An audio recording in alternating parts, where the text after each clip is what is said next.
Hello guys, आज देखिए आज जो हमारी पुरानी मैक्सियाँ होती हैं हम उन्हें किस तरीके से रीयूज करेंगे। तो देखिए इसके मैं आपको 5 शानदार आइडिया बताऊंगी। सबसे पहले जो हमारी मैक्सी पुरानी वाली होती है उसे हम इस तरीके से उल्टा कर लेंगे और उल्टा करने के बाद ना हमने ये सिलनी है ना ही हमने काटनी है और सिंपल तरीके से हमने एक हेयर बैंड की मदद से देखिए इस तरीके से बाजू से ऊपर को जो भी इसका खुला पोर्शन होता है उसे इस तरीके से रबड़ बैंड से हम इसे बंद कर लेंगे। इस तरीके से आप रबड़ बैंड को बिल्कुल टाइटली इस पर लगाइए। तो मैंने भी 3 फोल्ड में लगाऊंगी तब जा कर के ये हमारा टाइट बिल्कुल होगा। इस तरीके से मैंने रबड़ बैंड इसके ऊपर लगा लिया है। अब हम इसे किस तरीके से करने वाले हैं यूज़, वो देखिए। इसे हम करेंगे सुल्टा।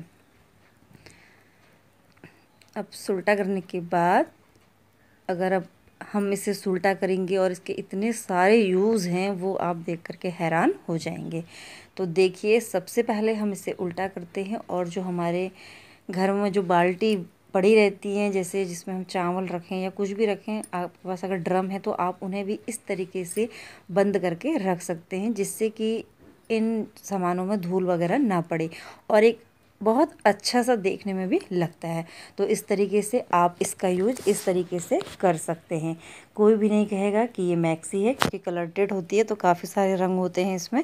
तो इस तरीके से आप इसे इस तरीके से यूज कर सकते हैं। अब नंबर 2 हमारा है कि सिलेंडर सबके घर में 2 या 3 पड़े ही रहते हैं, तो इस तरीके से खुला सिलेंडर अच्छा नहीं लगता है। तो आप इस तरीके से उसी मैक्सी को इस तरीके से इस पर भी लगा करके इसे ढक सकते हैं। ना ही सिलेंडर में धूल जाएगी और देखने में भी अच्छा लगेगा। तो इस तरीके से आपका सिलेंडर जहाँ पर भी पड़ा हो आप इस तरीके से उसे ढक करके रख सकते हैं। और ये देखिए अब नहीं इसमें धूल भी नहीं लगेगी। अब हमारा अगला है, अब थर्ड बताते हैं हम आपको इसी मैक्सी का हमें किस तरीके से यूज करना है। तो देखिए जो हमारी ढोलक होती है, ढोलक हम इसी तरीके से खुला रख देते हैं जिससे इसे बजाने में फिर दिक्कत आती है, इसके साउंड में दिक्कत आने लगती है। तो इसमें हम किस तरीके से मैक्सी का यूज करने वाले हैं वो देखिए। इस तरीके से हम अपनी मैक्सी को लेंगे और इसके अंदर इस ढोलक को हम रख देंगे। कभी भी भजन आदि करें तो जिसमें ना कि धूल हो और ना ही इसके साउंड में कोई अंतर आए। इसमें देखिए इस तरीके से हम इसे रखेंगे और यहाँ पे एक नॉट लगा लेंगे। आप एक कोई भी कतरन से बांध लीजिए या आप चाहें तो रबड़ बैंड का भी यूज कर सकते हैं। तो इस तरीके से इसे भी हम टाइट तरीके से बांध के रखेंगे। आप इसमें टाइट से गांठ लगा लीजिए, दिखने में भी सही लगता है क्योंकि नाइटी का कपड़ा भी ऐसा ही होता है, एकदम सोदार। तो आप देख सकते हैं किस तरीके से नॉट लगा करके हम इसे भी एक सेफली तरीके से रख सकते हैं। तो ये देखने में भी अच्छी लगेगी और आप कहीं पर भी इसे स्टोर कर लीजिए, बेड के अंदर पे भी। और जो बचा हुआ पोर्शन है उसको इस तरीके से इसके अंदर बैग डाल दीजिए। तो हमारी ढोलक सालों साल तक ना ख़राब होगी और ना ही इसमें कोई धूल वूल जमा हो पाएगी। इस तरीके से हम इसे स्टोर करके कहीं पर भी रख सकते हैं।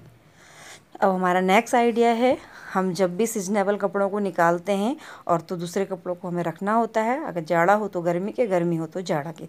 तो इस तरीके से हम इसके अंदर इस तरीके से अपने कपड़ों को स्टोर करके रख सकते हैं बच्चों के। आप चाहें तो इसमें कंबल चादरें वगैरह भी रख सकते हैं क्योंकि नाइटी का स्पेस बहुत ज़्यादा होता है।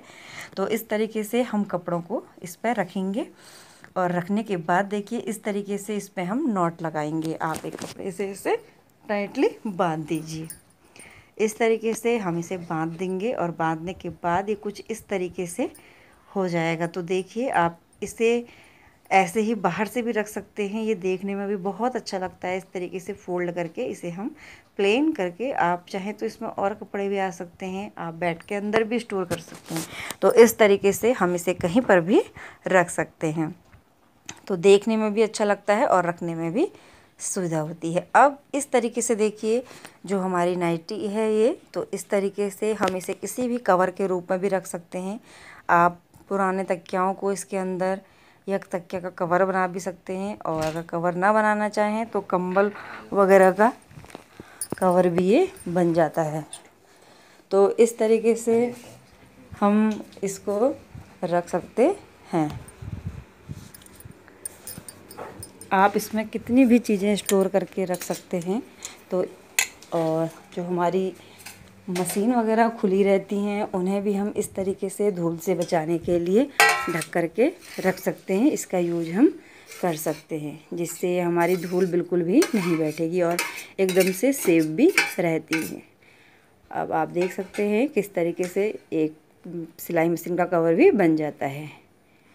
नेक्स्ट देखिए, जो स्टूल होते हैं हमारे, अक्सर कभी इनके पाँव वगैरह टूट जाते हैं जो साइड पर लगे रहते हैं, तो किस तरीके से इन्हें हम अंदर रखने में हमें असुविधा होती है, हमें इन्हें ऐसे ही बाहर पड़ा रहता है। तो इस तरीके से भी हम इस मैक्सी को इसमें इस तरीके से रख सकते हैं। देखिए इस तरीके से मैक्सी को हम इसके ऊपर लगाएंगे और पूरा इसे कवर करेंगे। कवर करने के बाद आप देख सकते हैं किस तरीके से ये इसमें एक अच्छा सा लुक आ जाता है। आप साइड में कहीं पे भी इसे एक कॉर्नर में लगा करके इसके ऊपर कोई सा भी छोटा सा मैट बिछा करके इसे यूज कर सकते हैं। कोई भी सामान इस पर आप रख सकते हैं।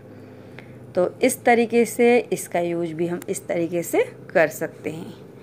अब देखिए एक और यूज हम इसका बताते हैं आपको। जो हमारे सोफ़े वाली गद्दी होती है उसमें भी हम इसे किस तरीके से यूज करेंगे। जो हमने इस पे नॉट ऊपर से हमने रबर बैंड लगाया था उसे हम खोल देंगे और खोलने के बाद इस तरीके से हमने इसे बिछाना है। आप इसे प्लेन करके इस तरीके से बिछा लीजिए। बिछाने के बाद जो हम बाजू वाला हिस्सा है ऊपर का उसे हम इस तरीके से अंदर को डालेंगे। जहाँ तक बाजू वाली एरिया है उसे हम अंदर को कवर कर देंगे और इस तरीके से ये पूरा कवर हो जाता है। अब हमने इस पे बीच पे रखनी है अपनी सोफे वाली गद्दी और इस तरीके से एक बार इस तरीके से फोल्ड करेंगे और दूसरी बार इस तरीके से। और फिर देखिए इन दोनों साइडों से हम किस तरीके से इसे लेंगे। साइड से हमने इस तरीके से फोल्ड करना है और इस तरीके से टाइट यहाँ पे हमने इसे पकड़ना है। सेकंड साइड से भी हमें इसी तरीके से इसे फोल्ड करते हुए इस तरीके से टाइट पकड़ते हुए यहाँ पर एक कोई भी फैंसी हो या सिंपल हो उस सेफ्टी पिन से हम इसे यहाँ पर अटैच कर देंगे। आप चाहें तो एक बटन भी यहाँ पे लगा सकते हैं, जिससे ये हमारा इस गद्दी का कवर भी बहुत अच्छा बन करके रेडी होता है। तो देखिए इस तरीके से नहीं काटना पड़ता है ना ही सिलना और बढ़िया सी हमारी इसका कवर बन करके रेडी हो जाता है। तो आपको कौन सा वाला आइडिया पसंद आया कमेंट करके ज़रूर बताइएगा। वीडियो अच्छी लगी हो तो लाइक कीजिएगा।